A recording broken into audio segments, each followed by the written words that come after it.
జాతీయ గ్రామీణ ఉపాధి పథకంలో పనిచేస్తున్న కూలీలకు రోజు కూలీ 600 రూపాయలు చెల్లించాలని, సంవత్సరంలో 200 పని దినాలు కల్పించాలని సిఐటియు జిల్లా కార్యదర్శి బలరాం, ఎస్ఎఫ్ఐ జిల్లా కార్యదర్శి నరహరి డిమాండ్ చేశారు. నారాయణపేట మండల పరిధిలోని అమ్మిరెడ్డిపల్లి గ్రామ శివారులో పనిచేస్తున్న ఉపాధి పథకం కూలీలతో కలిసి మాట్లాడారు. పని ప్రదేశాలలో టెంట్లు, మంచినీటి సౌకర్యం, అయోడిన్ వంటి ప్రాథమిక సౌకర్యాలను అధికారులు కల్పించాలని అన్నారు. కానీ అవేమీ ఇక్కడ ఏర్పాటు చేయలేదని విమర్శించారు. పెండింగ్ లో ఉన్న ఉపాధి కూలీల బిల్లులను వెంటనే చెల్లించాలని కోరారు. ఈ బడుగు బలహీన వర్గాలకు ఎంతో కొంత ఉపాధి కల్పిస్తున్న జాతీయ గ్రామీణ ఉపాధి పథకంకు కేంద్ర ప్రభుత్వం బడ్జెట్ పెంచాలని కోరారు. ఫిబ్రవరి 16న కార్మిక కర్షణ దేశవ్యాప్త సమ్మె గ్రామీణ బంధులో ఉపాధి కూలీలందరూ ఆ ఒక్కరోజు మండల కేంద్రంలో జరిగే నిరసనలో పాల్గొనాలని తెలిపారు. ఈ కార్యక్రమంలో ఉపాధి కూలీల నాయకులు మైపాల్ రాములు, కనపప్ప తదితరులతో పాటు కూలీలు పాల్గొన్నారు. ఉపాధి కూలీల సమస్యలు పరిష్కరించాలని ఫిబ్రవరి 16న దేశవ్యాప్తంగా సమ్మె గ్రామీణ భారత్ బంద్ ఉంది. కాబట్టి ఉపాధి కూలీలందరూ కూడా ఈ సమ్మెలో భాగస్వామ్యం కావాలని చెప్పి కోరుతా ఉన్నాం.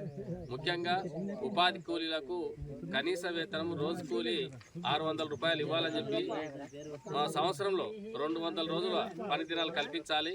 ఇప్పుడు 100 రోజులు కల్పించిన కారణంగా చాలా కుటుంబాలకు అవి సరిపోవట్లేదు. కాబట్టి పని దినాలను పెంచాలి, సంవత్సరంలో 200 పని దినాలు కల్పించాలి. ఈ పెరుగుతున్న ధరలకు అనుగుణంగా కనీస వేతనము 600 రూపాయలు నిర్ణయించి అమలు చేయాలని చెప్పి కోరుతా ఉన్నాం. అదేవిధంగా కేంద్ర ప్రభుత్వం ఈ ఉపాధికి రాను జాతీయ గ్రామీణ ఉపాధి పథకం ఏదైతే ఉందో దీనికి బడ్జెట్ తగ్గిస్తూ ఉంది. ఈ బడ్జెట్ పెంచాల్సిన అవసరం ఉంది అని చెప్పి కోరుతా ఉన్నాం. ఎందుకంటే ఈరోజు దేశంలో దాదాపు నిరుద్యోగ సమస్య తీవ్రంగా ఉంది. దీన్ని అధిగమించాలంటే గ్రామీణ ప్రాంతంలో ఉపాధి కల్పించాలనే ఉద్దేశంతోన గతంలో యూపీఏ ప్రభుత్వం తీసుకొచ్చిన ఈ పథకం ఏదైతే ఉందో దీన్ని ఒక పకడ్బందీగా ప్లాన్ ప్రకారం నిర్వహించాల్సిన అవసరం ఉంది. దీన్ని నిర్లక్ష్యం చేయకూడదని చెప్పి మేము కోరుతా ఉన్నాం. ముఖ్యంగా గ్రామీణ ప్రాంతంలో బడుగు బలహీన వర్గాలకు ఎంతో మేలు కలిగిస్తున్న ఈ పథకాన్ని బలోపేతం చేయాలి, బడ్జెట్ పెంచాల్సిన అవసరం ఉందని చెప్పి మేము డిమాండ్ చేస్తూ ఉన్నాం.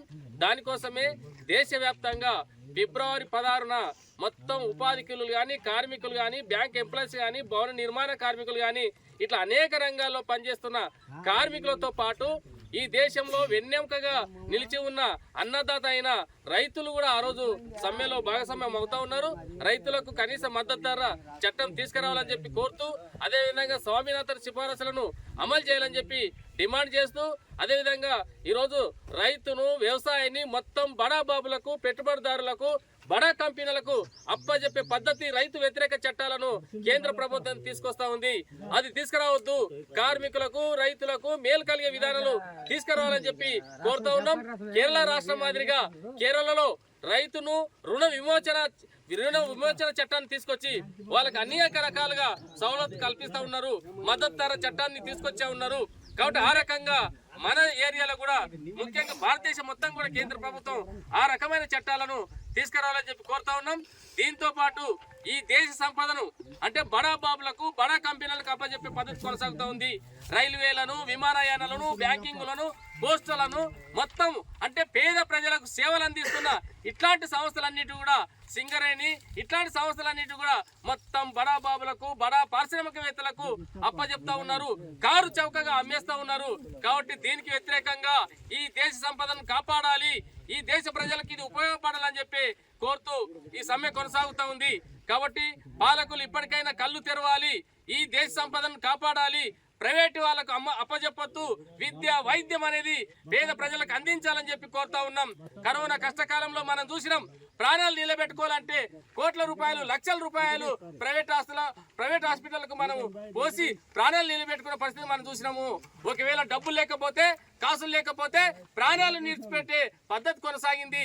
కాబట్టి అది ఉండొద్దు. జీవించే హక్కు ఈ దేశంలో కాపాడబడాలి.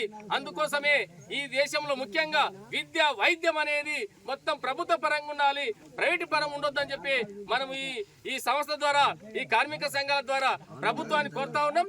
కాబట్టి ఉపాధి కూలీలు కూడా ఆ రోజు మీ సమస్యల పైన, ముఖ్యంగా ఉపాధి కూలీల సమస్యలు ఏవైతే ఉన్నావో 200 పని దినాలు కల్పించాలి ఈ ఏడాదిలో, అదేవిధంగా రోజు కూలి 600 రూపాయలు ఇవ్వాలి, ఈ పనిని గ్యారంటీ చేయాలి అని చెప్పి, అదేవిధంగా కొలతలతో సంబంధం లేకుండా పని కల్పించాలని చెప్పి, ఈ పని ప్రదేశాల్లో మనం ఎండాకాలం వస్తూ ఉంది, భూమి గట్టిగా ఉంటుంది నేల, కాబట్టి కొలతలతో సంబంధం లేకుండా పని కల్పించాలని చెప్పి డిమాండ్ చేస్తా ఉన్నాం.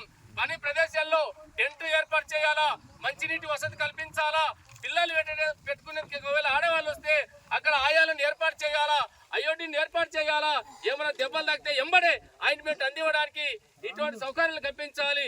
అదేవిధంగా అధికారులు కూడా పర్యవేక్షణ చేయాల్సిన అవసరం ఉంది. కాబట్టి ఇవన్నీ అంశాలపైన ఫిబ్రవరి 16న జరిగే ఉపాధి కూలీలందరూ కూడా ఆ సమ్మెలో పాల్గొనాలి. అన్ని మండల కేంద్రాలు జరుగుతుంది. మీరు నారాయణపేట జిల్లా కేంద్రంలో జరిగే ఈ కార్మిక ప్రదర్శనలో, రైతు ప్రదర్శనలో మీరందరూ కూడా భాగస్వామ్యమై మన డిమాండ్ను, మన సమస్యను, మన బాధను ప్రభుత్వ దృష్టికి తీసుకుపోయేందుకు మీరు అడుగులు అడిగాయి వస్తారని చెప్పి కోరుతూ ఈ అవకాశం ఇచ్చిన మీ అందరూ కూడా పేరు పేరున నేను ధన్యవాదాలు తెలియజేస్తూ ముగిస్తా ఉన్నాను.